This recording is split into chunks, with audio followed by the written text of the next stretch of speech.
पोहोचलेले अंमलदार कोणी चला या पुढे या साहेब चला वॉच टावर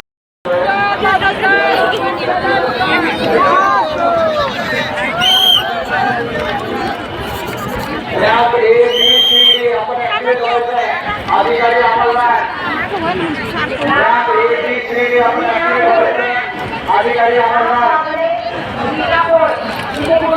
झालेले आहे त्यामुळे आपण पुढे पुढे चालत राहायचंय कदाही आपले कार्यकर्ते सर्व पुढे घ्यायचे दादा त्याला एकाच ठिकाणी कुणीही थांबणार नाही सेल्फी फोटो काढणारे आपल्याला विनंती आहे की आपण पुढे चालत राहायचंय कुणीही जास्त वेळ त्या ठिकाणी सेल्फी व फोटो काढत थांबणार नाही साहेब जय भी मानव करायचे